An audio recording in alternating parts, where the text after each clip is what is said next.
అందరికీ నమస్కారం. Welcome to MSK talks. Kandukuri Veeresalingam Pantulu garu ఈ మాట, ఈ పదం, ఈ వ్యక్తి ఇప్పుడున్న జనరేషన్లో చాలామందికి తెలియకపోవచ్చు. 1980s అప్పుడు బాల్య వివాహాల, వితంతు వివాహం గురించి అద్భుతంగా చెప్పినటువంటి వ్యక్తి కందుకూరి వీరేశలింగం గారు. ఇప్పుడున్న జనరేషన్లో అసలు ఈ పదం తెలియని వాళ్ళు ఉన్నారు, అసలు ఆయన జీవిత చరిత్ర కూడా తెలియని వాళ్ళు ఉన్నారు.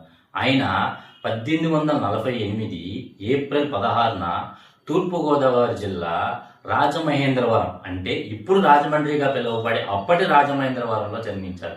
ఆయన బాల్యం మొత్తం అక్కడే రాజమహేంద్రవరంలోనే. దాని తర్వాత ఆయన రాజమహేంద్రవరంలోనే స్కూల్ టీచర్గా ఆయన తన విద్యాభ్యాసం కానీ, తన విద్యని పిల్లలకైనా అభ్యసించడం కానీ అక్కడే మొత్తం జరిగిందన్నమాట. దాని తర్వాత ఆయన అప్పటికి ఈ చిన్న బాల్య వివాహాలు అనేది ఆయనకి ఇది చూసిన తర్వాత ఆయన మనసు చలించిపోయి, అంటే అప్పట్లో ఎలా ఉండేదంటే, ఇప్పుడు 18 సంవత్సరాలకి అమ్మాయికి, 21 సంవత్సరాల అబ్బాయికి వచ్చిన తర్వాత మెచ్యూరిటీ లెవెల్, అప్పుడు పెళ్లి చేయాలని చెప్పేసి ఇప్పుడు ప్రస్తుతం ఉన్న రాజ్యాంగం కానీ, చట్టసభలు కానీ చెప్తారు. కానీ అప్పుడు అలా ఉండేవి కావు. అప్పుడు అలా ఉండేవాళ్ళు. ఇంటికి వచ్చేసరికి 7, 8, 9, 10 మంది ఉండేవాళ్ళు కూడా ఉంటారు. అప్పట్లో ఎలా ఉండేదంటే 6 సంవత్సరాలకి, 7 సంవత్సరాలకి, 8 సంవత్సరాల పిల్లల్ని 20, 25 సంవత్సరాలు ఉన్న అబ్బాయిలకి ఇచ్చి, 30 సంవత్సరాలు ఉన్న అబ్బాయిలకి ఇచ్చేసి పెళ్లి చేసేవాళ్ళు. పెళ్లి చేసిన తర్వాత వాళ్ళకి ప్రెగ్నెన్సీ టైంలో కానీ, లేదా డెలివరీ టైంలో కానీ అప్పుడు చాలా ఇబ్బందులు పడేవాళ్ళు అనమాట.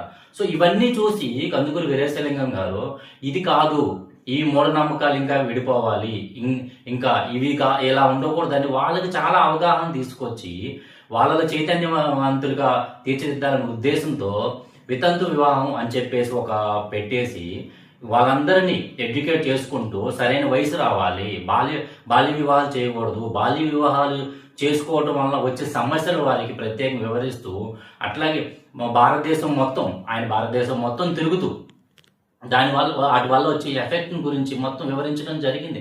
ఆయన ఎన్నో బాల్య వివాహాలను అడ్డుకొని వాళ్ళకి దానివల్ల వచ్చే ఎఫెక్ట్స్ కానీ ఎన్నో చేశారనమాట. ఈ స్టోరీ అంతా ఎందుకు చెప్తున్నాను అంటే, తిరువూరు నియోజకవర్గం ఏకుండూరు మండలం రేపూడి గ్రామంలో గౌరమ్మకు అలాగే గోగులపాటి రాములతో 1881 డిసెంబర్ 11న ఆ రోజు బాల్య వివాహం చేశారు. ఆ బాల్య వివాహాన్ని కందుకూరి వీరేశలింగం పంతులు గారు అడ్డుకొని దానివల్ల వచ్చే అప్రయోజనాలను ప్రస్ఫుటంగా వాళ్ళకి వివరించడం జరిగింది. ఈ రోజు డిసెంబర్ 11 నాటికి సుమారు 145 సంవత్సరాలు అవుతుంది.